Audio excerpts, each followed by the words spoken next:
नमस्कार, आप देख रहे हैं एनबी न्यूज और मैं हूं आपके साथ योगेश पांडे। स्वागत है आपका उत्तराखंड के महासंग्राम में। एक तरफ जहां उत्तराखंड कांग्रेस में इन दिनों उथल पुथल मची हुई है, वहीं भाजपा में भी प्रदेश अध्यक्ष बदलने के सुगबुगाहट अब तेज हो गई है।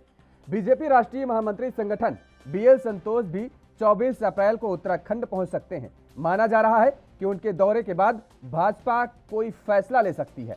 वहीं कांग्रेस के प्रदेश नेतृत्व से लगभग 10 कांग्रेसी विधायक नाराज बताए जा रहे हैं। विधायकों की नाराजगी की खबरों के बीच पार्टी ने ऑपरेशन डैमेज कंट्रोल शुरू कर दिया है। नवनियुक्त प्रदेश पार्टी अध्यक्ष करण माहरा और राज्य विधानसभा में नेता प्रतिपक्ष यशपाल आर्य ने संकट को टालने के लिए उनसे व्यक्तिगत तौर पर बातचीत भी की है, लेकिन अभी संकट टला नहीं है। इस बारे में कुछ कह पाना भी मुश्किल है। इस सब उथल पुथल के बाद भी तमाम कांग्रेसी दिग्गज नेता ये कहते हुए नजर आ रहे हैं कि हमारी पार्टी में कोई नेता पार्टी से नाराज नहीं है और ना ही एक दूसरे से कोई नाराजगी है। वहीं भाजपा कांग्रेस में हुए घटनाक्रम पर जमकर चुटकी भी ले रही है। भाजपा इसे उनका अंदरूनी मामला तो बता रही है और कटाक्ष करने में भी कोई कमी नहीं छोड़ रही है। भाजपा का कहना है कि प्रदेश से लेकर राष्ट्रीय स्तर तक कांग्रेस में गुटबाजी और गृह युद्ध जारी है, जिसे रोक पाना कांग्रेस के लिए टेढ़ी खीर साबित होगा। अब कांग्रेस में गृह युद्ध शांत हुआ या नहीं, यह तो पार्टी के नेता ही बता सकते हैं। वहीं विधानसभा चुनाव के दौरान भाजपा के नेताओं के ऊपर लगे भीतरघात के आरोप के चलते कुछ नेताओं और पदाधिकारियों का पद अब खतरे में नजर आ रहा है, और जिनमें से भाजपा प्रदेश अध्यक्ष मदन कौशिक भी एक है। आरोपों में फंसे नेताओं पर गाज गिर सकती है। आपको बता दें कि हरिद्वार से विधायक और बीजेपी के प्रदेश अध्यक्ष मदन कौशिक पर विधानसभा चुनाव में लक्सर से बीजेपी कैंडिडेट रहे संजय गुप्ता समेत कई प्रत्याशियों ने भीतरघात का आरोप तो लगाया ही था। इसके साथ ही हरिद्वार में पार्टी को उचित रिजल्ट न दे पाने के कारण भी निशाने पर हैं। हरिद्वार जिले में विधानसभा की सबसे अधिक 11 सीटें हैं, लेकिन बीजेपी यहां मात्र 3 सीटें ही जीत पाई, जबकि मदन कौशिक हरिद्वार से ही विधायक हैं। बताया जा रहा है कि इसके चलते बीजेपी केंद्रीय नेतृत्व उनसे खासा नाराज भी है और इसके चलते उनको कैबिनेट में भी नहीं लिया गया। जानकारी के मुताबिक बीएल संतोष 24 अप्रैल को उत्तराखंड पहुंच सकते हैं और माना जा रहा है कि उनके दौरे के बाद पार्टी कोई बड़ा फैसला भी ले सकती है।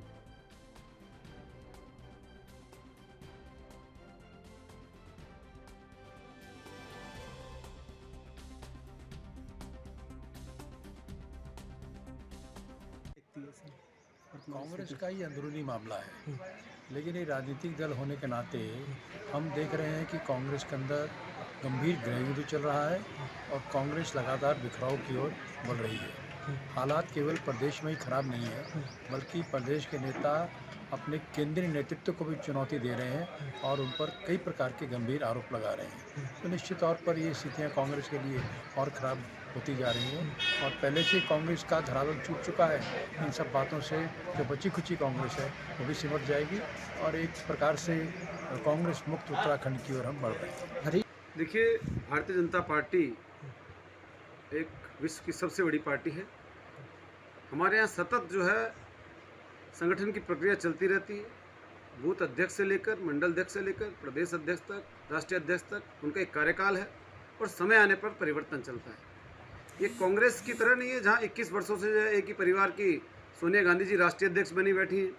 बीच में बेटे को बढ़ाने का मन हुआ तो उनको राष्ट्रीय अध्यक्ष बना दिया, वो सफल नहीं हुए तो पुनः गद्दी कब्जा ली। यहाँ आंतरिक लोकतंत्र है।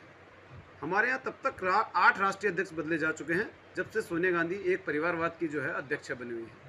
तो इसलिए अगर भारतीय जनता पार्टी में कोई परिवर्तन होगा तो समय के हिसाब से होगा और कार्यकाल जिस पदाधिकारी का पूरा होता है समय आने पर परिवर्तन निश्चित बना रहे हैं, तो उसमें थोड़ा सा उद्वेग रहते हैं, भावनाएं रहती हैं और पार्टियों को इस तरीके की भावनाओं को समझना पड़ता है और रास्ता निकलता है। तो ये इसमें कोई किसी के खिलाफ है या कोई बात है, ऐसा नहीं।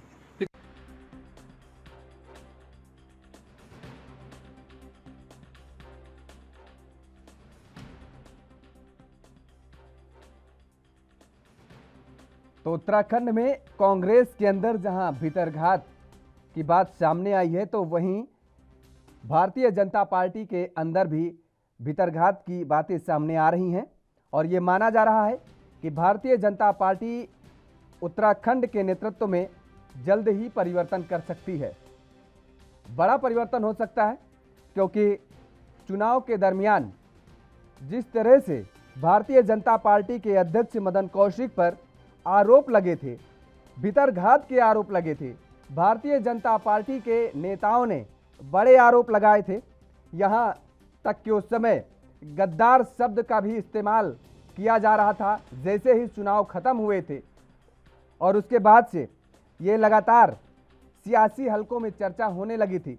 भारतीय जनता पार्टी के नेता अपने ही प्रदेश अध्यक्ष पर ये आरोप लगाते नजर आए, लेकिन दूसरी तरफ कांग्रेस के अंदर लगातार जारी घमासान के बीच अब जब उत्तराखंड कांग्रेस ने अपने प्रदेश अध्यक्ष को भी दे दिया और उसके बाद विधानसभा में नेता प्रतिपक्ष को भी दे दिया, बावजूद इसके अभी जो अंदर कलह थी, जो अंदर खाने जो सियासी हलचल मची हुई थी, वो लगातार बरकरार है। 10 विधायक लगातार ये बताए जा रहे हैं कि कांग्रेस से वो नाराज चल रहे हैं, और इस बीच कांग्रेस के प्रदेश अध्यक्ष और नेता प्रतिपक्ष लगातार उन विधायकों से मुलाकात कर रहे हैं और मुलाकात कर उन्हें समझाने की कोशिश भी कर रहे हैं। यहाँ तक कि कांग्रेस के विधायक हरीश धामी ने तो यहाँ तक कह दिया कि वो उत्तराखंड के मुख्यमंत्री पुष्कर सिंह धामी के लिए अपनी विधानसभा सीट छोड़ने के लिए तैयार हैं। दरअसल धामी ने कई आरोप लगाए।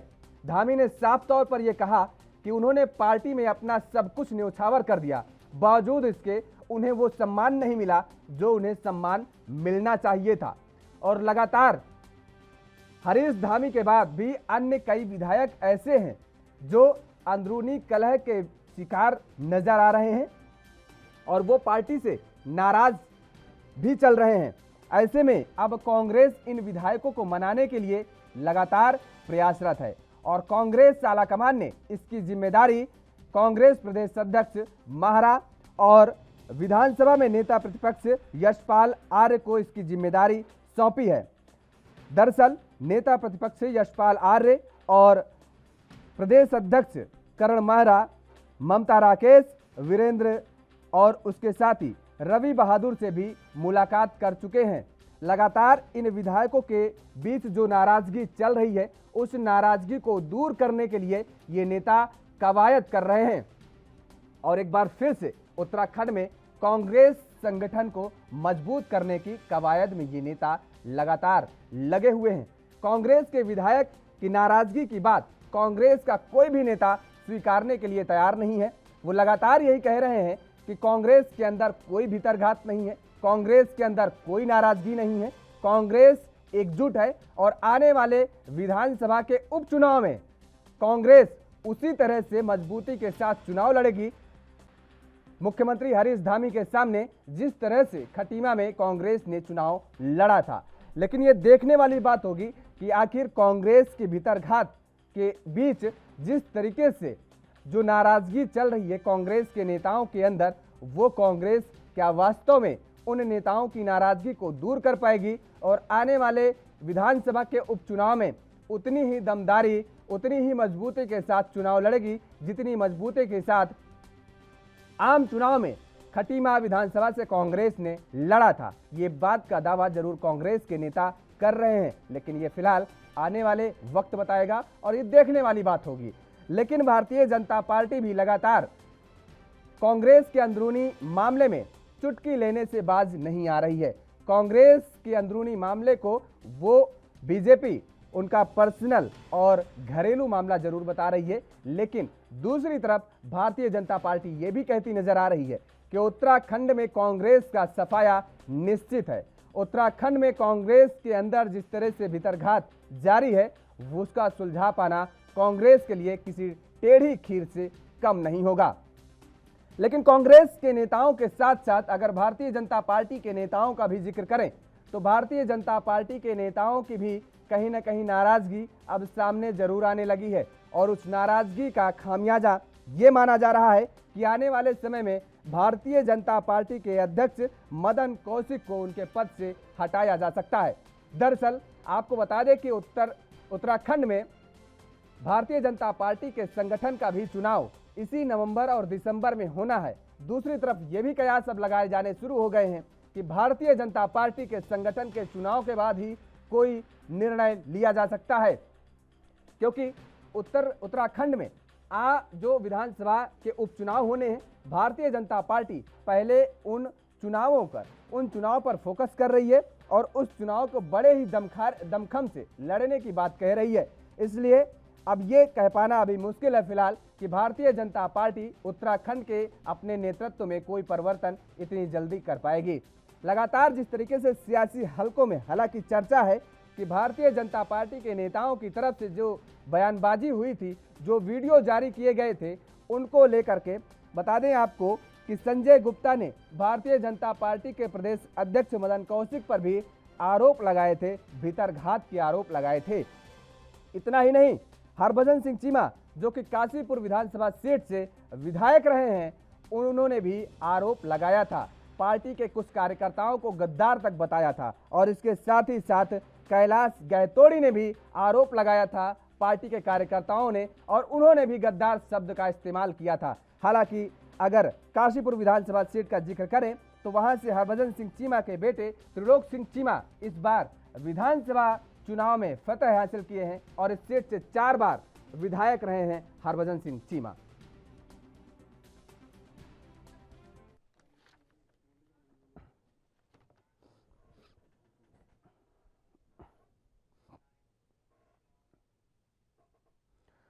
तो उत्तराखंड महासंग्राम में चर्चा की शुरुआत करेंगे। उत्तराखंड में लगातार जिस तरीके से कांग्रेस का जिक्र करें या भारतीय जनता पार्टी का जिक्र करें, दोनों पार्टियों के अंदर कहीं ना कहीं बगावत की जो बू है वो नजर आ रही है।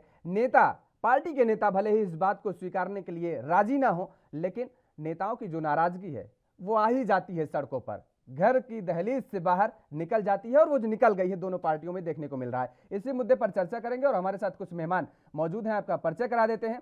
हीरा सिंह बिष्ट जी हमारे साथ जुड़े हुए हैं, पूर्व विधायक हैं कांग्रेस के। हीरा सिंह बिष्ट जी, आपका बहुत बहुत स्वागत है। रविंद्र कुमार जी हमारे साथ जुड़े हुए हैं, भारतीय जनता पार्टी के प्रवक्ता हैं। रविंद्र जी, आपका भी बहुत बहुत स्वागत है। हरीश मैखुरू जी बतौर वरिष्ठ पत्रकार हमारे साथ जुड़े हुए हैं। हरीश मैखुरू जी, आपका भी बहुत बहुत स्वागत है।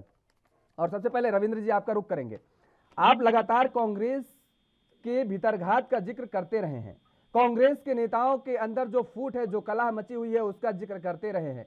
अब जो आपके नेताओं की तरफ से जो आरोप लगाए गए, चुनाव के दरमियान भी आपने देखा कि जैसे ही चुनाव खत्म हुए और उसके बाद किस तरीके से चीमा साहब ने आरोप लगाया, संजय गुप्ता साहब ने आरोप लगाया, और यहां तक कि गद्दार शब्द तक का इस्तेमाल किया गया और कहा गया कि भीतरघात किया गया है, पार्टी के नेताओं के द्वारा ही पार्टी के प्रत्याशियों को हराया गया। अब ये भारतीय जनता पार्टी में जो कलह देखने को मिल रही है, इसके लिए आप क्या कहेंगे? देखिए, जिस प्रकार से आपने बताया कि भारतीय जनता पार्टी के कुछ नेताओं ने ऐसे आरोप लगाए थे, हमने भी देखे थे, हमने भी पढ़े थे, लेकिन उसको पार्टी के शीर्ष नेतृत्व में संज्ञान लेते हुए उसके लिए अपनी त्वरित कार्रवाई की शुरुआत की थी, जिसके अंतर्गत हमारे नेतृत्व ने कहा था कि अगर किसी का आरोप है तो वह इंटरनली इसको बात कर सकते हैं, ऐसे सार्वजनिक जगहों पे कहना ठीक नहीं है, उचित मंच में पार्टी के अंदर कह रहे के बात कर सकते हैं। और उसके बाद आपने देखा होगा, उसके बाद किसी भी प्रकार का, कहीं किसी प्रकार का कोई रोष नहीं, कुछ नहीं, ना ही किसी ने कोई उसके बाद कोई समाचार पत्रों के माध्यम से या कोई वीडियो के माध्यम से किसी प्रकार का जिक्र किया। उस समय कुछ हताशा, बड़े क्षण के कारण कुछ लोगों ने ऐसे बयान दे दिए थे। बाकी उसको पार्टी अपना जो भी उनकी हमारे देश नेतृत्व की और संगठन की जिस प्रकार से अपनी रचना होती है, इस प्रकार के आरोपों को समझने की, उन्हें गंभीरता से लेने की, उसके ऊपर कार्रवाई चल रही है। लेकिन मुद्दा आज ये नहीं है कि इसमें क्या होगा, क्योंकि भारतीय जनता पार्टी एक जो है बहुत ज्यादा अपनी ईमानदार पार्टी है और जो है सही तरीके से सभी लोगों को साथ लेके चलने वाली पार्टी है और संगठित पार्टी है। इस प्रकार का किसी भी प्रकार का आरोप जब लगता है तो कहीं ना कहीं वो आवाज जरूर आप जैसे एक निर्भय पत्रकार उठाते हैं, लेकिन आज जिस प्रकार से कांग्रेस के अंदर एक घमासान मचा हुआ है, उस प्रकार का कम से कम भारतीय जनता पार्टी के अंदर किसी तरह का कोई घमासान नहीं है, क्योंकि अनुशासन का हमारे यहाँ बहुत ख्याल रखा जाता है। आज जिस प्रकार से मैंने आज समाचार पत्र के माध्यम से हरीश धामी जी का बयान पढ़ा, उन्होंने जिस प्रकार से प्रभारी देवेंद्र यादव जी के ऊपर आरोप लगाए, उनकी तुलना मुलायम सिंह यादव से, और यहाँ पे जिस प्रकार से मुलायम सिंह यादव के शासनकाल में आंदोलनकारियों पे जिस प्रकार वो उस तरह की तो ये जो हलचल इस समय कांग्रेस के अंदर हो रही है, इसकी तुलना भारतीय जनता पार्टी के साथ करना, मैं ये समझता हूँ ये ठीक नहीं है। और रही जहाँ तक बात की पार्टी के अंदर संगठन के चुनावों की और अध्यक्ष को बदलने की, ये पार्टी का एक सशक्त सत्य है कि 2-2.5-3 साल बाद हमारे यहाँ अध्यक्ष बनने की प्रक्रिया, दोबारा चलने की प्रक्रिया शुरू हो जाती है। ना तो यहाँ किसी को हटाया जा रहा है, ये कार्यकाल पूर्ण होने के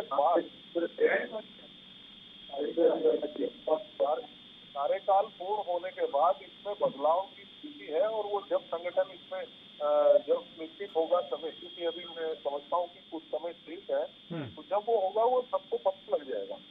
ठीक है, धीरज सिंह बिष्ट जी, आपके विधायकों के अंदर जो नाराजगी चल रही है, इसको कैसे दूर कर पाएंगे? क्या दूर कर पाएंगे, ये आपके अंदर विश्वास है? लगातार अब देखिए, आपके भी एक विधायक धामी साहब, उन्होंने तो यहाँ तक कह दिया है कि वो पुष्कर सिंह धामी साहब के लिए अपनी सीट तक छोड़ने के लिए तैयार हैं। उन्होंने पार्टी में अपना सब कुछ न्यौछावर कर दिया, पार्टी ने उनका कोई ध्यान नहीं रखा, जो पार्टी में उनको सम्मान मिलना चाहिए था वो सम्मान नहीं दिया है, और ये बताया जा रहा है कि 10 विधायक और हैं जो नाराज चल रहे हैं। नहीं, नाराज तो हर कोई चाहता, विधायक बनो, विधायक का सोचता मंत्री बनो, और सत्ता में नहीं है तो विपक्ष का नेता बनी, हर एक को उम्मीद करता है। लेकिन जब सबने लिख करके पार्टी हाई कमान को दे दिया और हाई कमान ने निर्णय कर दिया तो फिर बोलने का औचित्य नहीं बनता। ठीक है, परेशानी है, धामी साहब भी हमारे सीनियर लीडर हैं, बड़े संघर्षशील हैं, क्रांतिकारी, निरंतर जीत रहे हैं, सम्मान मिलना चाहिए था। कहीं ना कहीं थोड़ा बहुत तो वो रहते हैं, लेकिन कांग्रेस की सब बातें बाहर आ जाती हैं, बीजेपी की बाहर बात नहीं आती, उनकी हिम्मत नहीं, उनका साहस नहीं होता। जैसे स्वामी जी, कौशिक जी पर हरिद्वार में आरोप लगते रहे, दूसरे का हमें हराने का काम किया, सुखपाल जी को क्यों नहीं बनाया, भगत जी को क्यों नहीं बनाया, इन सब पर भी गाज इसलिए गिरी कि इन पर आरोप है कि इन्होंने पार्टियों को नुकसान किया, हराया है। तो बीजेपी की बात बाहर नहीं आ रही, लेकिन घुटन भाव बहुत ज्यादा, और घुटन का परिणाम कैसा भयंकर रूप से सामने आएगा जो बीजेपी में सम लगाने। हमारे यहाँ तो लोग डेमोक्रेटिक तरीके से बात कह देते हैं, और कहने के बाद वो गुस्सा और वो निकल जाता है, उसके बाद सब इकट्ठे होकर के काम करेंगे। निश्चित रूप से कहीं कुछ भिन्नता है वर्कर में, कहीं ना कोई नाराजगी है, कोई असमानता है, या कहीं थोड़ा सा कुछ लोगों ने गढ़वाल कुमाऊं की बात करी, हालांकि कांग्रेस में होता है, लेकिन फिर भी छोटा वर्कर इस बात को महसूस करता है, उसमें कहीं ना कहीं थोड़ा बहुत कुछ हुआ, वो सब ठीक हो जाएगा, मैं समझता हूँ। नहीं, नाराजगी जो आप कह रहे हैं डेमोक्रेटिक, जिस डेमोक्रेटिक का आप जिक्र कर रहे हैं, तो क्या ये कौन से डेमोक्रेटिक है कि अपने आपकी पार्टी के नेता जो है वो अपना पद, अपनी विधानसभा सीट छोड़ने के लिए दूसरे पार्टी के मुख्यमंत्री के लिए ये कह रहे हो कि हम छोड़ रहे हैं? भाई चलिए, उन्होंने बात कह दी, वो नाराजगी है, नाराजगी है वो दूर करने के लिए जो उनको सम्मान नहीं मिला वो अपना वक्तव्य दे सकते हैं, ये तो हम मान सकते हैं आपकी बात पर। लेकिन ये कैसा स्वीकार लें कि भाई ये कौन सा डेमोक्रेटिक है कि दूसरे पार्टी के मुख्यमंत्री के लिए जो विधायक का चुनाव हार गए हों और मुख्यमंत्री एक बार फिर से मुख्यमंत्री की कुर्सी संभाल रहे हों, और अब चुनाव होना है, उन्हें विधायक का चुनाव लड़ना है, उनके लिए आपकी पार्टी के विधायक अपनी सीट छोड़ रहे हैं? नहीं, छोड़ेगा कोई नहीं, उन्होंने कह दिया है, लेकिन छोड़ेगा कोई नहीं, वो भी जानते हैं कांग्रेस के कर्मठ कार्यकर्ता। मैंने कहा निरंतर जीत रहे संघर्षशील व्यक्ति हैं, उनको कुछ पीड़ा, कहीं उनको कुछ छोटा मोटा एक हृदय में चोट सी लगी, उनको उपेक्षा जैसा महसूस किया, इसलिए उन्होंने कह दिया मैं विपक्ष के लिए भी छोड़ दूंगा, मुख्यमंत्री के लिए छोड़ दूंगा, लेकिन पार्टी को नहीं छोड़ेंगे किस कीमत पर भी। अच्छा, चलिए हरीश मैखुरी जी से जान लेते हैं। हरीश जी, आप तो दोनों पार्टियों की नब्ज को बड़ी भली भांति जानते होंगे, और जिस तरीके से दोनों पार्टियों के अंदर ये जो घमासान है, नेताओं के जो नाराजगी है वो देखने को तो मिल रही है, भारतीय जनता पार्टी में अक्सर ये देखने को मिला है कि नाराजगी चाहे जिस नेता की हो वो बाहर आ नहीं पाती है, उसको कहीं ना कहीं मना लिया जाता है।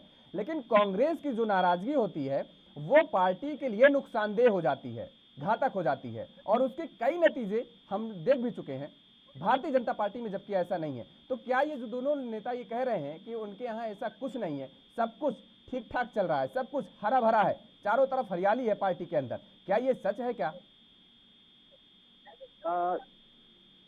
पंडित जी, ये जो हमारे राजनीतिक दलों के प्रवक्ता हैं, उन्होंने निश्चित रूप से अपने पार्टी का तो पक्ष रखना ही है, लेकिन जो यत्र धूमोत्तप्त्राग्नि, मतलब जहाँ से धुआं निकल रहा है वहाँ कहीं ना कहीं अग्नि जरूर होती। तो अगर कहीं पार्टी में मतभेद उभर के, चाहे इस पार्टी में हो चाहे उस पार्टी में हो, अगर दिख रहे हैं तो कहीं ना कहीं वो अंदर भी होंगे ही। भारतीय जनता पार्टी का ये देखा जा रहा है कि सांगठनिक स्तर पर ये काफी मजबूत हैं और काफी इनका सांगठनिक स्तर साइंटिफिकली यानी वैज्ञानिक रूप से इन्होंने उसको समृद्ध किया हुआ है।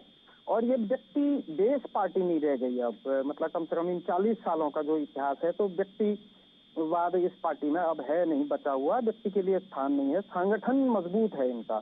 तो इस दृष्टि से हम देखते हैं कि यदि कोई बड़ा विरोध करता है तो उसको मनाने की कोशिश होती है, और जो नहीं मनाए जा सकते हैं तो उनका दोबारा पार्टी में आने पर भी वो कद नहीं बचता है। लेकिन इसके विपरीत ठीक जैसे कांग्रेस में भी है, अंतर विरोध, अंतर कलह, थोड़ा बहुत जो गुटबाजी है वो कभी कभी फलक पे भी आ जाती है। लेकिन कांग्रेस में जो विरोध करता है तो ये उसका कद बढ़ जाता है, ऐसा है। और अगर पार्टी छोड़ने पर उतारू हो जाए तो उसका कद और बढ़ जाता है। अभी धामी को मनाने के लिए यशपाल आर्य की पूरी टीम लगी हुई है हरीश धामी को मनाने पे, और डैमेज कंट्रोल कर भी दिया गया है काफी कांग्रेस के अंदर भी। जो 10 के 10 विधायक नाराज चल रहे थे उनको काफी हद तक मना लिया है, उनके सर अब मंदे पड़ चुके हैं। जो आपने कुछ दिनों पहले 3-4 दिन पहले तक मीडिया में देखा होगा, तमाम आ रहा था इस्तीफा दे रहे हैं, 100 कार्यकर्ता चमोली वगैरह में इस्तीफा दे रहे थे, वो सारा डैमेज कंट्रोल हो गया है। और अब कांग्रेस पार्टी के ही लोग अंदर से कह रहे हैं कि एक बार गढ़वाल में प्रीतम सिंह जी नेता प्रतिपक्ष थे और गणेश गोदियाल जी अध्यक्ष थे, दोनों गढ़वाल से थे, अभी दोनों कुमाऊं से हो गए, तो इसमें क्या दिक्कत है कहते, तो पार्टी को तोड़ने वाली बात कह रहे हैं। तो अभी निश्चित रूप से वो सारे स्वर जो हैं वो धीमे पड़ चुके हैं। लेकिन मैं इससे आगे की एक चीज कहता हूँ, पार्टियों में क्या चल रहा है क्या नहीं चल रहा है वो जनता का विषय नहीं है, वो तो पार्टी अपना संगठन देखे, उसके लिए जो लाइबल लोग हैं, अध्यक्ष हैं वगैरह हैं तमाम, वो देखें अपना जो संगठन के लिए जिम्मेदार लोग हैं वो देखें अपने पार्टी कैसे चलानी है, क्या चलानी है। और पार्टी में अंदरूनी लोकतंत्र है भी है कि नहीं बचा हुआ है कि क्या है, ये निश्चित रूप से चर्चा का विषय तब हो जाता है जब ये पार्टियां सत्ता में होती हैं। सत्ता में होती है तो कोई पार्टी डैमेज होती है तो उसका सीधा सीधा राजनीतिक असर सरकारों पे पड़ता है, सरकारों पे असर पड़ता है तो जनता पे आता है, इसलिए हम लोग ये चर्चा कर रहे हैं। अब आगे की जहां तक बात है तो निश्चित रूप से दोनों पार्टियों को अपने संगठन संभालने ही पड़ेंगे। अगर संगठनिक रूप से मजबूत नहीं होंगे तो आगे ढीले पड़ जाएंगे। भारतीय जनता पार्टी की चुनौती ये है कि अब भी उन्होंने 3 या 4 महीने बाद जो है मुख्यमंत्री के लिए फिर से चुनाव लड़ना है। पहली चुनौती थी पंचायतों के चुनाव है और 24 में इनके जो है सांसदों के चुनाव हैं। खासकर धामी जी के लिए ये बड़ा अग्नि परीक्षा होगी 24 जो है। पहले अग्नि परीक्षा तो अब 6 महीने से पहले ही होने वाली है, मुख्यमंत्री का चुनाव जीतना है। और दूसरी बड़ी अग्नि परीक्षा ये है कि पंचायतों के चुनाव है। फिर तीसरी बड़ी परीक्षा 24 में है कि इन्होंने जो है 5वां सांसद फिर से जीतना है, नहीं तो धामी जी की कुर्सी पर भी दिक्कत आ सकती है। तो कहीं ना कहीं ये परफॉर्मेंस धामी को देनी पड़ेगी। और जिस हिसाब से अभी मैं कहूँ तो मतलब मुझे कहने में कोई हिचक नहीं है, अभी तक जो सत्ता संभालने के बाद नई परफॉर्मेंस में धामी काफी धीमे चल रही। जो इनके अन्य प्रदेशों के मुख्यमंत्री हैं, अगर योगी से हम तुलना करते हैं या असम के मुख्यमंत्री से तुलना करते हैं तो उस हिसाब से धामी धीमे हैं। उनको अपनी गति बढ़ानी पड़ेगी, तब जाके उनके जो ये 24 में सांसद हैं वो जीतेंगे। और जहाँ तक कांग्रेस की बात है, निश्चित रूप से भाई आप तो बहुत मतलब धीरे धीरे कहा तो आप इतनी बड़ी पार्टी थे, सारे टूट के जितने टीएमसी हैं, डीएमसी हैं, चाहे अन्ना द्रमुक, चाहे नीचे शरद पवार की पार्टी है, चाहे भारतीय जनता पार्टी ही क्यों नहीं है, जनसंघ जो है जो निकला तो सब कांग्रेस से ही तो टूट के निकले हैं। ये सब पहले एक ही थे, एक ही स्वतंत्रता संग्राम सेनानी जो है वो सारे पार्टियों के सब मिलकर लड़ रहे थे उस समय। तो जो टूटे हैं वो कांग्रेस ही है। तो अपना संगठन संभालो भाई, और मतलब एक व्यक्ति या एक परिवार की जागीर मत बनाओ। तो लोकतांत्रिक प्रक्रिया बहाल करिए, उस संगठन को आगे बढ़ाइए, तब जाके लोग अब मतलब वो चीजें समझने लगे हैं सारे लोग। आज सोशल मीडिया का जमाना है, आप अपनी स्ट्रेटेजी बदलेंगे नहीं तो आपको घाटा हो रहा है। निश्चित रूप से यूपी में हो गया है, उत्तराखंड में हो रहा है, तो इसको देखना ही पड़ेगा कहीं ना कहीं। बिल्कुल ठीक बात कह रहे हैं। और आपने एक जिक्र किया कि इनकी जो नाराजगी है नेताओं की, ये भले ही ना माने लेकिन फलक पर आ ही जाती है। एक गाना है, फलक तक चल साथ मेरे, और ये पता है ये गाना ये नेता गाते तो नहीं है, लेकिन जब किसी दूसरे दल से किसी अन्य दल में कोई नेता जाता है तो उन नेताओं के लिए ये गाना बिल्कुल सटीक बैठता है। दरअसल ये लोग कितने बड़े बड़े कह देते हैं, बड़ी बड़ी बातें कह देते हैं कि अब इनके आने से हमारी पार्टी मजबूत होगी, इनका जनाधार है, ये है, ऐसा है, वैसा है, इनके तमाम सारे इन्होंने काम किए, सब कुछ याद आ जाता है जब पार्टी में वो शामिल होते हैं। तो ये गाना जो है, ये गाना ना कहते हुए भी ये लोग कह देते हैं कि फलक तक चल साथ मेरे, मतलब वादा निभाना है। अब आ गए हैं पार्टी का, अब पार्टी का ये साथ नहीं छोड़ेंगे, जीवन मरण तक जो है अब ये पार्टी के साथ ही रहेंगे और पार्टी के लिए काम करेंगे, पार्टी के हित में काम करेंगे। लेकिन जहां पर इन नेताओं का अपना हित नहीं सधता, उसके बाद वो तुरंत पार्टी के साइड लाइन हो जाते हैं और पार्टी के विरोध में इनकी बगावत जो है वो शुरू हो जाती है। प्रत्येक दल का हम जिक्र कर रहे हैं, ना तो भारतीय जनता पार्टी का कह रहे हैं और ना ही कांग्रेस, सभी राजनीतिक दलों में ऐसा होता है। पांडे जी, इसमें एक चीज जो समझने वाली है, खासकर कांग्रेस के लिए समझने की बात यह है कि जो राजेंद्र भंडारी जो नेता प्रतिपक्ष का बिल्कुल सपना पाले हुए थे, दिल्ली तक भी दौड़ लगाए, तो वो अभी भी उनका कोई बयान नहीं आया, वो नाराज ही चल रहे हैं। और एक और चीज, एक नई चीज मैं बताना चाह रहा हूँ कि जो हरीश धामी ने पुष्कर सिंह धामी के लिए सीट ऑफर की थी, तो मुख्यमंत्री ने उनका आज धन्यवाद किया है कि उन्होंने जो मुझे सीट ऑफर की है उसके लिए बहुत बहुत धन्यवाद। ये निश्चित रूप से चेतावनी भी है और चुनौती भी है। इसको दोनों पार्टियों को समझना पड़ेगा कि क्या चल रहा है, तो उसी हिसाब से अपने स्ट्रेटेजी बनाए भाई। निश्चित रूप से कांग्रेस को अपना संगठन तोड़ना नहीं है, और भारतीय जनता पार्टी की तो कोशिश ये रहेगी कि अपने विधायकों को छोड़कर अगर कोई दूसरा दल का विधायक सीट खाली करे तो उनके लिए ज्यादा लाभकारी रहे। तो इसी स्ट्रेटेजी पर दोनों पार्टियां अपने अपने ढंग से काम करें। ठीक बात। रविंद्र जी, अभी देखिए आपने सुना कि हरीश जी ने बताया कि दरअसल अन्य प्रदेशों के मुख्यमंत्री की तुलना में उत्तराखंड के मुख्यमंत्री पुष्कर सिंह धामी अभी उतनी रफ्तार से काम करते नजर नहीं आ रहे हैं, और चुनौती तो उनके लिए बड़ी है, ये इसमें कोई दो राय नहीं है कि उपचुनाव ही सबसे बड़ा जीतना उनके लिए चुनौती है। और दूसरी बात, ये जो गढ़वाल और कुमाऊं मंडल का जो जिक्र अक्सर होता है, हरीश जी ने कहा कि संगठन जो तय करेगा, भाई विकास तो पूरे उत्तराखंड का करना है ना, इसमें गढ़वाल और कुमाऊं कहां से। अब ये माना जा रहा है कि अगर प्रदेश अध्यक्ष का चयन होता है तो गढ़वाल मंडल से किया जाएगा, वो उसमें भी जाति ढूंढी जा रही है। ये माना जा रहा है कि ब्राह्मण जाति का कोई हो सकता है। तो ये सब जो समीकरण साधने की कोशिश की जाती है, ये आखिर क्यों, पूरे प्रदेश को एक साथ लेकर के क्यों नहीं चलने की कोशिश की जाती, ये मैसेज क्यों नहीं दिया जाता? रविंद्र जी।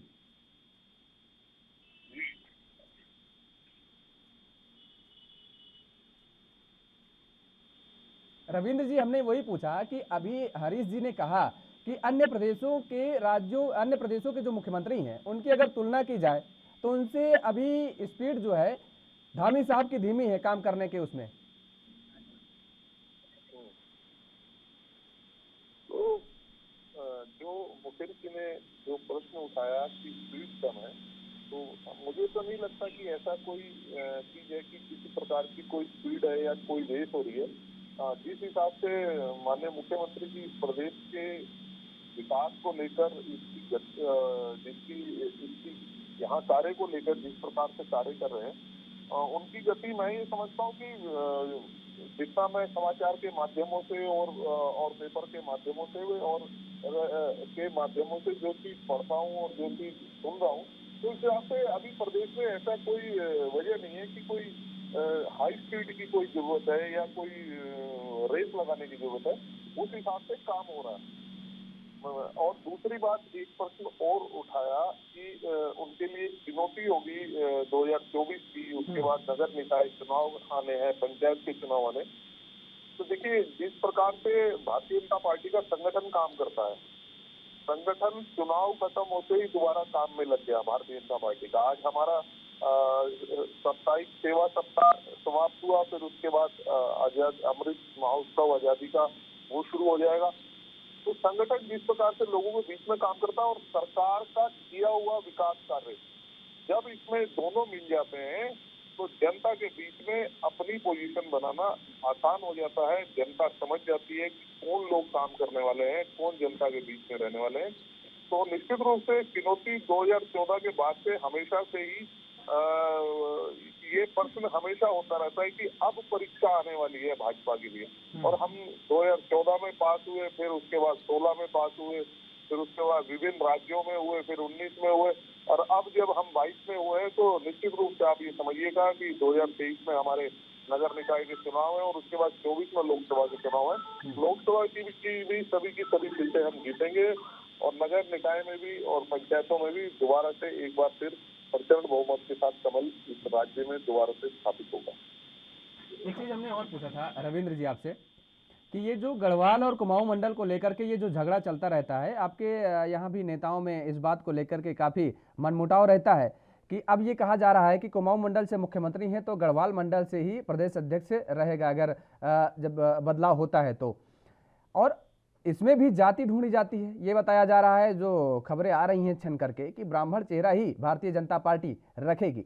ये मंडल, ये बंटवारा जो है प्रदेश का, ये क्यों भाई? एक नज़र से लेकर के चलिए ना, कहीं से भी कोई भी आपका नेता हो, किसी भी मंडल से हो, किसी भी गांव से हो, किसी भी जिले से हो, प्रदेश का विकास को हमको लेकर के चलना है। ये नेताओं में कहाँ से ये दोहरा मापदंड आ जाता है कि एक बंटवारे की भावना और एक तरफ कहते हैं कि हम पूरे प्रदेश को एक नजरिए से देखते हैं। देखिए, ये सारी चीजें कांग्रेस के अंदर चलती है। अभी जैसा कि माननीय हमारे वरिष्ठ नेता है, बहुत पुराने उत्तराखंड के नेता भी हैं और विधायक बहुत समय तक रहे हैं, उन्होंने जिस प्रकार से बताया कि गढ़वाल की उपेक्षा करी इनके हिसाब से, लेकिन हम तो इसे मानते नहीं, हम तो इसे पूरा उत्तराखंड मानते हैं। और फिर दूसरी बात, हम तो पूरा देश मानते हैं, पूरा भारत एक भारत मानते हैं। और ये प्रश्न इसलिए खड़ा होता है क्योंकि हमारी विपक्षी पार्टी जो है वो इस तरीके की जाति व्यवस्था, समुदाय व्यवस्था और इस तरीके की बातें, पहाड़, प्लेन, मैदान, उत्तराखंड, कुमाऊं, गढ़वाल, तो इस तरीके का जब पब्लिक के बीच में ये रोष उत्पन्न करते हैं तो कहीं ना कहीं ये सवाल हमारे ऊपर भी आ जाते हैं। और भारतीय जनता पार्टी में ऐसा कभी मुझे नहीं लगता कि ऐसा होता है कि यहाँ ठाकुर बनेगा, यहाँ पंडित बनेगा। ये ऐसा हमारे यहाँ कोई ऐसा विषय नहीं होता। जो काबिल होगा वो जरूर बनेगा और भारतीय जनता पार्टी का कार्यकर्ता ही बनता है। तो एक बूथ स्तर के कार्यकर्ता से शुरू और जो कार्यकर्ता है वो हमारे यहाँ पे राष्ट्रीय अध्यक्ष भी बन जाता है, प्रदेश अध्यक्ष भी बन जाता है, मुख्यमंत्री बन जाता है। तो हमारे यहाँ कोई जाति व्यवस्था, काम करने वालों की कद्र है। जो काम करता है ईमानदारी से, लगन से संगठन को आगे बढ़ाने के लिए, और सरकार आती है तो सरकार में जन भावनाओं का ख्याल रखते हुए अच्छा कार्य करने के लिए वह सदैव आगे बढ़ता है। तो हमारे यहाँ ऐसी कोई व्यवस्था कोई ऐसी नहीं है। चलिए, ये बात आप कह रहे हैं कि आपके यहाँ व्यवस्था ऐसी नहीं है, लेकिन मैं इस बात को स्वीकारने के लिए राजी नहीं हूँ। मैं बताता हूँ अभी क्यों नहीं हूँ। हीरा सिंह से ले लेते हैं कमेंट पहले। हीरा सिंह जी, देखिए, अभी हरीश जी ने बताया कि धामी साहब को मुख्यमंत्री धामी ने धन्यवाद भी कर दिया है। अब आपके लिए और बड़ी चुनौती है, और ये वो कह रहे हैं कि मुख्यमंत्री या भारतीय जनता पार्टी की ये चाहत होगी कि वो कांग्रेस के किसी विधायक की सीट से ही चुनाव लड़ें, अगर वो छोड़ रहे, कांग्रेस का कोई विधायक छोड़ रहा है। दूसरा, रविंद्र जी ने सारे आरोप जो है जातिवाद और ये जो आप मंडल बांट रहे हैं, उत्तराखंड को बांटने का काम कर रहे हैं, सारे आरोप आप पर लगा दिए कि ये सारे काम आप करते हैं।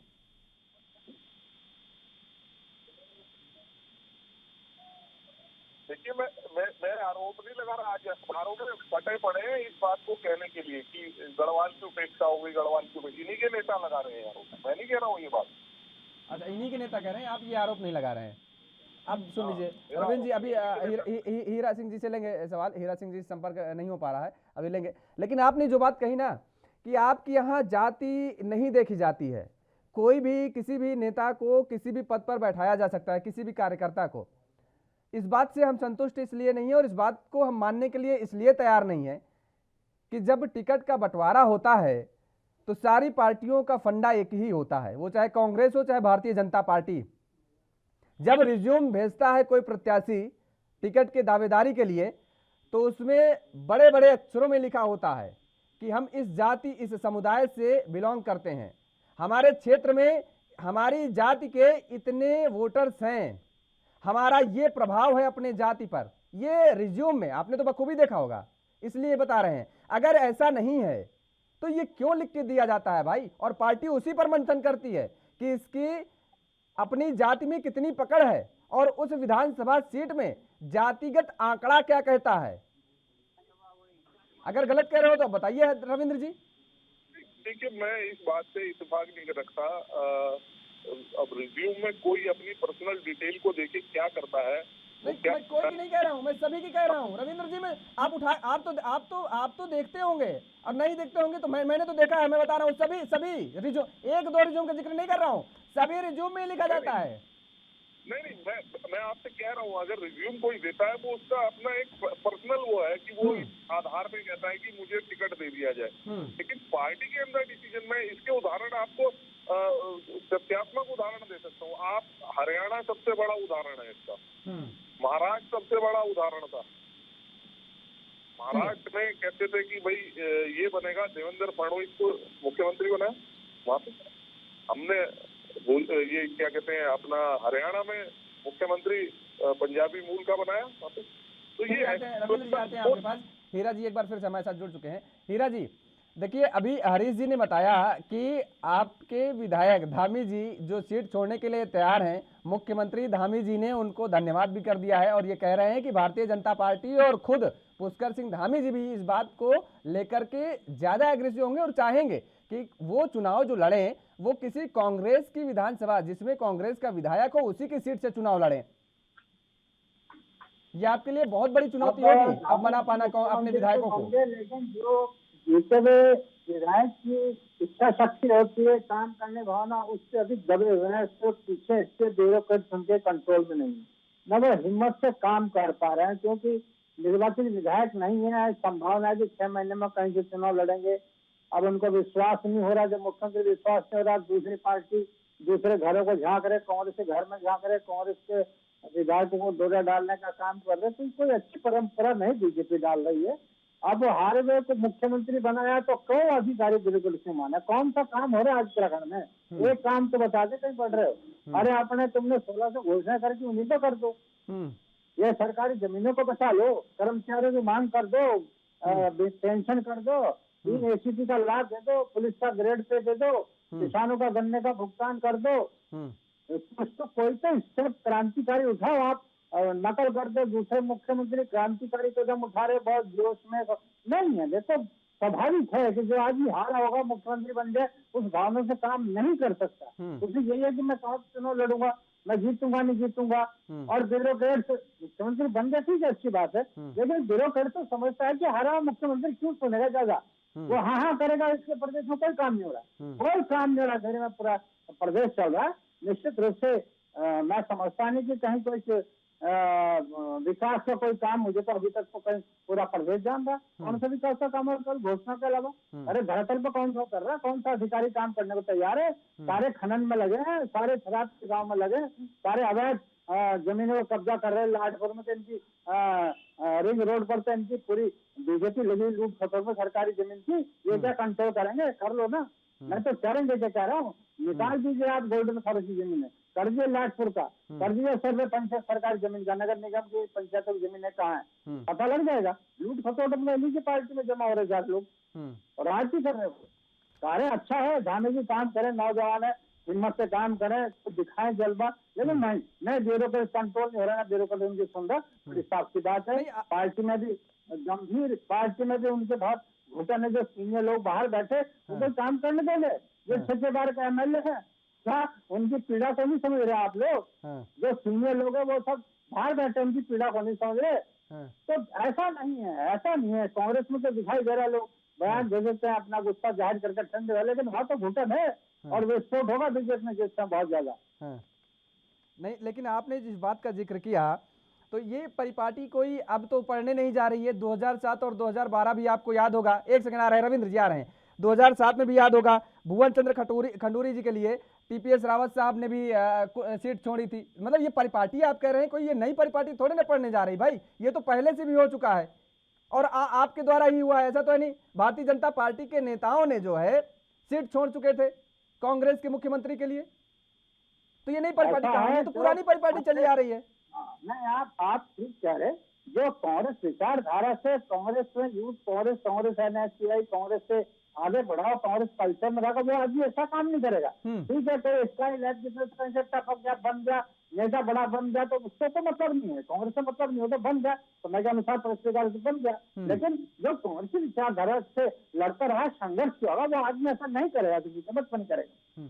चलिए ठीक है, आते हैं हरीश जी, आपके पास आएंगे, एक छोटा सा कमेंट लेते हैं। रविंद्र जी कुछ कहना चाह रहे हैं। रविंद्र जी। मैं ये कहना चाहूंगा कि जिस प्रकार से उन्होंने हमारे मुख्यमंत्री के ऊपर आरोप लगाया कि वह जो है हारे हुए हैं और इस वजह से उनका मन नहीं है, 6 महीने बाद चुनाव कराने पड़ेंगे, तो मैं इनकी निश्चित रूप से इन्हें बता दूं कि ऐसा कहीं से कहीं तक आप अपने दिमाग और सोच में न लगाएं कि मुख्यमंत्री कहीं हारा हुआ है, उसके मन में ऐसा है। लेकिन बड़ी चालाकी से मैं मानिए, क्योंकि बड़े पुराने नेता हैं और अनुभव राजनीति में बहुत जबरदस्त है, बड़ी चालाकी से इन्होंने अपने कांग्रेस के शीर्ष नेतृत्व को ये बता दिया कि जिस प्रकार से इन्होंने प्रदेश अध्यक्ष हारा हुआ एक विधायक बनाया है, उसको लेके इनकी नाराजगी इन्होंने आज टीवी चैनल के माध्यम से आज बता दी, लेकिन आरोप हमारे ऊपर लगा दिया। आप हमारी चिंता ना करें, बिल्कुल भी कहीं से कहीं तक ना करें। और मैं एक बात और आपके चैनल के माध्यम से कहना चाहूंगा, इनके कई सारे विधायक जैसे समाचार के पत्रों के माध्यम से, चैनलों के माध्यम से पता लग रहा है कि लगातार आगे बढ़ के कह रहे हैं कि जी हम सीट छोड़ने के लिए तैयार है। हरीश धामी की जरूरत नहीं है, पुष्कर सिंह धामी की जरूरत है इस प्रदेश को।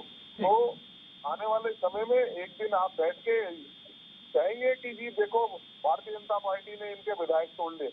इनके विधायक कोई नहीं तोड़ रहा है, इनके विधायक अब अपने आप ही स्वयं इस्तीफा देने को तैयार है, पार्टी छोड़ने को तैयार है। तो ये हमारी चिंता छोड़ दे, ये हमारी सरकार सभी को अपनी अपनी चिंता करनी चाहिए। और ठीक है हीरा सिंह जी, आप या तो थोड़ा सा आगे आप झुक करके बैठिए, या तो आप अपने मोबाइल को थोड़ा डाउन करिए, क्योंकि आपकी तस्वीर टेलीविजन स्क्रीन पर नहीं आ रही है। थोड़ा सा आप अपनी स्क्रीन को सही करें। हरीश जी, जिस तरीके से ये जो नेता हैं ये आरोप एक दूसरे पर लगा रहे हैं, अब हीरा सिंह जी कह रहे हैं कि ये परिपाटी है, ये परिपाटी पड़ जाएगी तो अच्छी बात नहीं है। भाई ये परिपाटी कहाँ है? ये परिपाटी तो ऑलरेडी पहले से पड़ी हुई है। ये नई चीज इसमें तो कोई आ नहीं रही है। और आप जिस तरीके से कह रहे हैं कि कांग्रेस के लिए बहुत बड़ी चुनौती होगी, और ये वास्तव में लग रहा है, क्योंकि कांग्रेस के विधायक इतने ज्यादा नाराज हैं कि वो किसी नेता की सुनने के लिए तैयार ही नहीं है। वो दरअसल उनमें तो होड़ इस बात की थी कि प्रदेश अध्यक्ष की तो कुर्सी पर और नेता प्रतिपक्ष की कुर्सी पर बैठने के लिए सभी लालायित थे, और अब उसमें और नाराजगी सामने आ गई है। क्या वास्तव में कांग्रेस मना पाएगी क्या इन विधायकों को? नहीं, हमारे जो दोनों विद्वान प्रवक्ता हैं वो अपने अपने हिसाब से चीजों को प्रस्तुत करते हैं, तो उस पे तो हमें कमेंट नहीं करना है। तो निश्चित रूप से वो अपने पार्टी के हित में जो होगा वो कहेंगे। लेकिन हम जो एक पब्लिक ऑब्जर्वर होने के नाते हम निश्चित रूप से ये देख पा रहे हैं कि मुख्यमंत्री पुष्कर सिंह धामी के लिए ना तो इस समय सीट का अकाल है, ना सीट की चुनौती है। 6 विधायक पहले ही उनको अपनी सीट छोड़ने का ऑफर दे चुके हैं, और कल जो रुद्रप्रयाग के विधायक हैं भरत सिंह चौधरी, उन्होंने भी कहा है कि भाई पुष्कर सिंह धामी चाहें तो हमारे यहाँ से चुनाव लड़े। मैंने तो एक सामान्य सी बात कही कि भारतीय जनता पार्टी का ये मतलब सामान्य रुख होगा कि हमारे विधायकों की बजाय अगर हमें किसी और जगह से कोई ऐसी सीट खाली मिल जाए तो हम वहाँ प्रिफेयर करेंगे। और अब दूसरी पार्टियों का जिनके एक एक व्यक्ति जीते हैं, या जो जैसे कांग्रेस है, उसका प्रयास होगा कि हमारा एक भी विधायक जो है टूटे नहीं।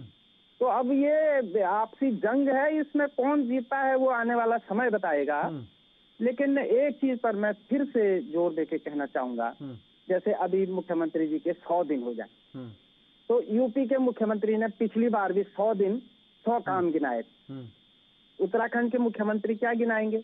आज उनका एक काम जनता के सामने आया है, वो बहुत अच्छा है कि उन्होंने जो उत्तराखंड आंदोलनकारी हैं उनको प्राइवेट और सरकारी चिकित्सालयों में उपचार की निःशुल्क व्यवस्था कर दिया। ये बड़ा सुंदर कदम है। उसके अलावा जैसे अब 4 धाम यात्रा आ रही है, उसकी तैयारी बैठक चल रही है।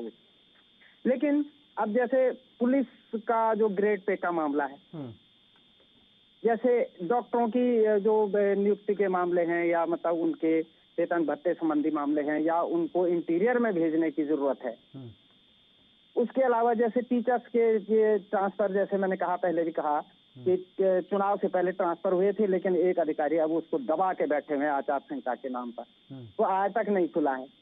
तो अगर डॉक्टर हो गए, मास्टर हो गए, पुलिस हो गए, कर्मचारी अगर उत्तराखंड में नाराज हो गए तीनों के तीनों, नहीं तो क्या अभी भी वो अधिकारी, जिस अधिकारी का आप जिक्र कर रहे हैं कि फाइल दबा करके बैठे हुए, क्या अभी भी आचार संहिता लगी है? उत्तर प्रदेश में तो ताबड़तोड़ ट्रांसफर हो रहे हैं, सारे अधिकारियों को इधर से उधर भेजा जा रहा है, जो अधिकारी ठीक काम नहीं कर रहे उनको प्रतिचारित किया जा रहा है। मुख्यमंत्री ने ट्रांसफर किए हैं, बीमार मास्टरों के ट्रांसफर किए, वो दबा के बैठे हुए हैं। अभी तक आचार संहिता उनकी खुली नहीं है। आचार संहिता के नाम पे रोक लगाई थी। उच्च संदर्भ के ट्रांसफर है, बीमारों के ट्रांसफर उच्च संदर्भ में मुख्यमंत्री ने किए, अपना ही ट्रांसफर दबा के बैठे हैं। तो कहीं ना कहीं तो इनको तो जवाब देना पड़ेगा ना। मास्टर हो गए, डॉक्टर हो गए, पुलिस हो गई, यही तो उत्तराखंड में हमारे कर्मचारी हैं जो मतलब कहीं ना कहीं डिसाइडिंग फैक्टर भी हैं, और उनकी एक बहुत बड़ी संख्या है जिसके लिए कुछ न कुछ सोचा जाना आवश्यक है। बिल्कुल। पहली बार चुनाव से पहले पुलिस को आंदोलन करना पड़ा कि भाई हमारे ग्रेड पे का मामला है, उसे सुलझा। तो निश्चित रूप से वो है। उसके अलावा मैंने कहा नहीं कि उत्तराखंड जो है बहुत पिछड़ा हुआ राज्य है। पूरे 7 जिलों में एक उद्योग आज तक नहीं है। तो उसके लिए प्रयास करने पड़ेंगे। एक हमारा मसूरी समिट हुआ था उद्योगपतियों को लेके, उसके थोड़ा सा रिजल्ट आने अभी बाकी है। धामी जी की जो पिछले 4 महीने की परफॉर्मेंस थी वो बड़ी सुंदर दिखी। इसी कारण से भारतीय जनता पार्टी का जो ग्राफ था वो स्टैंड कर गया अपनी जगह पर, बल्कि बढ़ा भी है।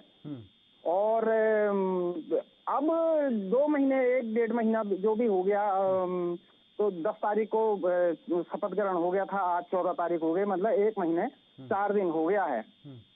तो लेकिन रविंद्र जी तो कह रहे हैं कि अभी तक जो काम हो रहा है ठीक है, और भी इतनी जरूरत नहीं है भागने की, जितनी स्पीड से चल रहे हैं वो इनफ है। लेकिन इनके मोदी जी तो नारा दे रहे हैं भाई, विकास और विकास और विकास, सिर्फ सबका विकास। तो हमारे प्रवक्ता जो बैठे हुए तो मोदी जी के खिलाफ बात कर रहे हैं बैठ के। भाई अब इनको ही खुद ही तय करना है कि इन्होंने क्या बोला क्या नहीं बोला। हम तो वो बोल रहे हैं जिससे इनको लाभ होगा। नहीं, मेरा कहना ये नहीं है कि अभी बोलने की जरूरत नहीं है। मैंने कहा किसी से रेस नहीं है। हमारी जिस गति से विकास चलनी चाहिए वह चल रही है। रविंद्र जी ये सच है कि किसी से रेस नहीं है। रेस आपकी अपने से खुद से है। आपकी जो अब कंपटीशन है वो खुद से कंपटीशन है कि हमें पिछले कार्यकाल से बेहतर किस तरीके से अब कार्यकाल आगे ले आना है। पिछले कार्यकाल में जो काम किया गया उससे बेहतर काम करना है उत्तराखंड में इस बार। बिल्कुल। तो इसलिए वास्तव में चुनावी, देखिए वो अभी इस बात का हरीश जी जिक्र कर रहे थे, आप भले ही कह रहे हैं चुनौती नहीं हो, लेकिन उनके सामने बहुत सारे चक्रव्यूह हैं। वो मुख्यमंत्री की कुर्सी पे पुष्कर सिंह धामी जरूर बैठ गए हैं, लेकिन उपचुनाव जितना ये भी टेढ़ी खीर से कम नहीं होगा आपके लिए। कांग्रेस में कितनी भी अंदरूनी कला हो, पूरी ताकत लगा देगी पुष्कर सिंह धामी को चुनाव हराने के लिए। इस बात को आप बखूबी जानते हैं। वो जब खटीमा से कांग्रेस ने पूरी ताकत लगा दी तो अब तो उपचुनाव होगा और इसके बाद कोई रास्ता बचता नहीं है। कांग्रेस ये भी जानती है कि उत्तराखंड में इसके अलावा कोई दूसरा रास्ता बचता नहीं कि दूसरे रास्ते से वो मुख्यमंत्री की कुर्सी पर विराजमान रहेंगे।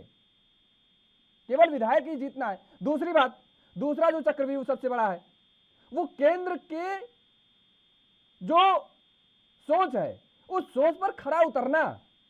अभी हरीश जी ने कहा कि वास्तव में केंद्र की सरकार जो है वो प्रधानमंत्री नरेंद्र मोदी जी का जिक्र किए, वो कह रहे हैं कि विकास विकास विकास, और आज से नहीं 2014 से।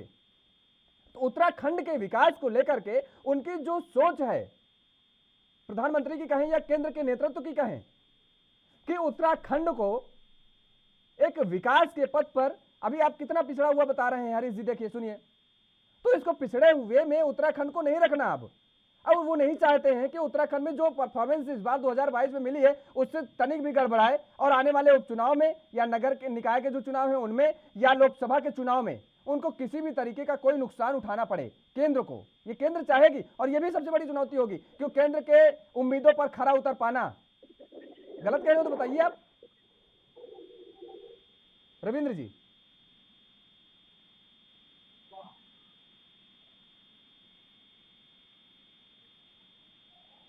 चलिए हरीश जी, क्या ये हम गलत कह रहे हैं कि वास्तव में ये केंद्र के जो उम्मीदें हैं उन पर भी खरा उतरना एक बड़ी चुनौती है। चक्रव्यूह एक नहीं है, कई चक्रव्यूह सामने आ रहे हैं पुष्कर सिंह धामी के सामने। नहीं योगेश जी, जो केंद्र के मानक हैं वो बहुत सारी चीजों को लेकर कैलकुलेट होते हैं। जैसे मैंने कहा कि अभी वो बजट जो आवंटित करेंगे वो कितना खर्च हुआ, कहीं बजट हमारा वापस ना चला जाए। अब तो ये व्यवस्था है कि अगर आप 31 मार्च तक पूरा बजट मतलब यूज नहीं करते हैं, उपयोग नहीं करते हैं, तो वापस भेजना पड़ेगा पैसा। तो वो अगर वापस जाता है और उसका उपयोग नहीं होता है तो वो भी परफॉर्मेंस में आता है राज्यों में। तो निश्चित रूप से उत्तराखंड के समक्ष वो चुनौती रहेगी, क्योंकि हमारा चुनाव के टाइम पर तो मतलब पूरे दो महीने तो आचार संहिता में निकल गया था, और खासकर जब बजट में खर्च होना था। तो अब वो चुनौतियां बनी हुई हैं उत्तराखंड के साथ। उसके अलावा मैंने कहा कि यहाँ पे उद्योग विहीन है पूरे 8 जिले, अभी भी कुछ नहीं है आपके पास। लोग जो हैं 8-8, 10-10 हजार की नौकरी मैदान में कर रहे हैं, मैदानी मतलब दूसरे प्रदेशों में कर रहे हैं, ना केवल मैदानी इलाकों में, तो दूसरे प्रदेशों में जाके 8-8, 10-10 हजार की नौकरी हमारा पहाड़ का युवा कर रहा है। अगर अपने गांव में कुछ हो, हमारे गांव अभी 60% गाँव में 30 से लेके 30 किलोमीटर तक पैदल जाना पड़ता है, जिसमें मानमती, वाण, घेस, बलान जो है, डुमक, कलगोट, मतलब कुछ गांव तो ऐसे हैं कि अभी आप जाएंगे तो बिल्कुल उसी अवस्था में जिस अवस्था में हमारे पूर्वज रहा करते थे। तो निश्चित रूप से सड़कों को भेजना पहली चुनौती होनी चाहिए उत्तराखंड की। दूसरा, हमारे जो उद्यान है, उद्यान के लिए उत्तराखंड पहले से जाना जाता है, लेकिन हमारा फलोत्पादन मतलब अभी भी बहुत पुरानी परंपरा से होता है, जिसमें कीड़े खा जाते हैं, फल जो है खूबसूरत नहीं दिखते हैं। आजकल हाईटेक फलों का जमाना है, हाईटेक बीज हो गए हैं, बीटी का जमाना है। तो वो सारी चीजें कम से कम हमारे किसानों की ट्रेनिंग हो जाए, ऊपर चले जाए। हमारा अब उत्तराखंड में क्या हो रहा है, फलोद्यान को कृषि के साथ मर्ज कर रहे हैं। तो अब कृषि के साथ मर्ज हो जाएगा तो एक तो डिपार्टमेंट ही खत्म हो जाएगा, दूसरा कृषि वाले अपना संभालेंगे कि तुम्हारा फलोद्यान संभालेंगे। बिल्कुल ठीक बात। तो फल पट्टी योजना थी, उसको विकसित करने की जरूरत है। कहाँ क्या फल हो सकता है। आज की तारीख में सबसे कॉस्टली बिकने वाले मतलब फल हैं, जो बड़े बड़े उद्योग लाभ नहीं देते हैं, वो हमारे फलोत्पादन वाले दे देते हैं। हमारा मत्स्य पालन बड़ा अच्छा हो सकता है, पहाड़ों में थोड़ा बहुत तालाब भी बन सकते हैं। और जिस तरह से सब्जियां महंगी हो रही, तो घरों में भी अब निश्चित रूप से कहीं ना कहीं मत्स्य उद्योग हमारा विकसित किया जा सकता है, उस पर जोर देने की आवश्यकता है। इसके अलावा मैंने कहा शिक्षकों की छोटी छोटी समस्याएं हैं, बेचारे को समस्याओं को बिल्कुल आप ठीक कह रहे हैं, निराकरण करना जरूरी होगा। रविंद्र जी, आवाज आ रही ना आपको? रविंद्र जी देखिए, आप कह रहे हैं चुनौती नहीं है, चुनौतियों का अंबार लगा हुआ है मेरे नजरिए से। तो देखिए, आपने कहा उपचुनाव के लिए चुनौती नहीं है, मैं कहता हूं उपचुनाव बहुत बड़ी चुनौती है, क्योंकि कांग्रेस जानती है कि इसके अलावा कोई दूसरा रास्ता है नहीं मुख्यमंत्री की कुर्सी को बचा पाना। दूसरी सबसे बड़ी चुनौती हमने कहा, केंद्र जो उम्मीद पाल रखा है केंद्र का नेतृत्व, तो उस उम्मीदों पर खरे उतर पाना धामी साहब को, यह अपने आप में एक बड़ी चुनौती है। तीसरी जो चुनौती सबसे बड़ी है वो ये है कि नौकरशाहों पर अंकुश लगा पाना। अभी हरीश मैखुरी जी ने जिस तरीके से कहा कि ट्रांसफर हो गए, मुख्यमंत्री जी ने खुद किए थे, लेकिन अभी तक उन पर अमल नहीं किया गया। चौथी सबसे बड़ी जो चुनौती हमारे नजर में है वो ये है कि जो चुनाव के दरमियान वायदे किए गए, उन वायदों पर खरे उतर पाना। पांचवी सबसे बड़ी चुनौती वो है जो कि अब जो नेतृत्व है, जो दायित्व है, वो कार्यों का दायित्व तो सौंप दिया गया, उनको बखूबी पालन करवाना, इम्प्लीमेंटेशन करवाना, ये बड़ी चुनौती है। और छठवीं चुनौती जो है वो भी एक बड़ी चुनौती है, जीरो टॉलरेंस की नीति। देखिए, हम आपको चुनौतियां कहिए तो गिनाते रहे, ऐसे बहुत सारी चुनौतियां हैं, आप कहने कोई चुनौती नहीं है। नहीं, मैंने ये नहीं कहा कि चुनौती ये अब ये चुनौती दूसरी जगह शिफ्ट हो गई। हम उस समय चुनौती की बात कर रहे थे नगर निकाय चुनाव की 2024 की, अब चुनौती दूसरी जगह शिफ्ट कर दी है। मैं ये नहीं कह रहा कि चुनौती नहीं है, चुनौती जब हम इस सीट पे आके बैठे हैं, सरकार हमारी है, इसकी जवाबदेही हमारी है और इसकी चुनौती भी हमारी है। और आप ये देखना आने वाले वक्त में जितने भी जैसे आपने बताया कि टीचर्स की जो बीमार रूप से है, जिनके तबादले होने जरूरी थे, या चिकित्सकों की कुछ मानदेय है, या पुलिस का जो मानदेय है, वो हर प्रकार के मुद्दों को लेके जिस प्रकार से सरकार हमारी इस पे काम कर रही है। और मैं पीछे अभी जब एक बार कहीं गया था तो मेरी बातचीत हो रही थी, तो जल्दी इन पे कुछ न कुछ फैसले आने वाले हैं और आधिकारिक रूप से तो इसकी जानकारी जल्द आपको, मेरे को लगता है कि पार्टी के जो है सरकार की तरफ से आपको मिल जाएगी। कुछ जो ये छोटी छोटी जो समस्याएं जो मुखर्जी जी ने गिनवाई है, कि जल्द मेरे ख्याल से, मुझे जहाँ तक लगता है अगले आने 10-12 दिन में शायद हो सकता है, इनमें से कुछ चीजों की आपको लग जाए कि ये काम हो गए हैं। और रही बात विकास की रफ्तार की, तो विकास की रफ्तार बहुत अच्छे तरीके से, बहुत तेजी से उत्तराखंड में काम कर रही है। और उद्योग, जिस प्रकार से मुकेरी जी ने प्रश्न उठाया कि सड़क, ये बिल्कुल सही बात है। अगर किसी जगह पे विकास पहुंचाना है या उद्योग पहुंचाना है या किसी प्रकार का रोजगार पहुंचाना है, तो उसका सबसे प्रथम माध्यम है सड़क। और इस समय जिस प्रकार से 2014 से पहले जो हमारी मेन सड़कें थी, वह भी इस ओर नहीं थी कि उनपे किसी प्रकार का कोई, अगर मान लो कोई पैकेजिंग उद्योग, क्योंकि हमारे यहाँ पर्यावरण का बहुत बड़ा सवाल है। हम यहाँ पे जो भी उद्योग लगाएंगे उसके लिए यहाँ की देवभूमि का जो पर्यावरण है वो उसके अनुकूल रहना चाहिए। इसके अंदर किसी प्रकार का कोई हानि नहीं होनी चाहिए। अगर मान लो हम कोई पैकेजिंग ऊपर कोई लगाते हैं, मान लो पौड़ी में लगाते हैं या हम उत्तरकाशी में लगाते हैं, तो उसकी कनेक्टिविटी दिल्ली से, पंजाब से या हिमाचल से उसकी कनेक्टिविटी कितनी होनी चाहिए। आज जिस प्रकार से ऑल वेदर रोड का निर्माण हो रहा है बीच में, इसके चलिए अच्छी बात है रविंद्र जी, समय के अभाव के चलते आपको यहाँ पर रोकेंगे और ये उम्मीद हम नहीं करेंगे बल्कि उत्तराखंड की पूरी जनता भी कर रही है कि जिस सरकार ने जो वायदे करके आई है उस पर खरे उतरेगी। आप तीनों मेहमानों का फिलहाल हमारे साथ इस चर्चा में जुड़ने के लिए बहुत बहुत शुक्रिया। तो जिस तरीके से अब उत्तराखंड में पार्टी के अंदर कलह तो जरूर मची हुई है, लेकिन उत्तराखंड की धामी सरकार के लिए सबसे बड़ी चुनौतियां जो सामने आ रही हैं वो यही है कि आने वाले चुनावों को उनको फतह करना और उत्तराखंड के विकास के जो वायदे किए गए चुनाव के दरमियान उन वायदों को पूरा करना। इस चर्चा में फिलहाल मेरे साथ इतना ही। देश और दुनिया की तमाम खबरों के लिए आप बने रहिए ANB न्यूज के साथ। नमस्कार।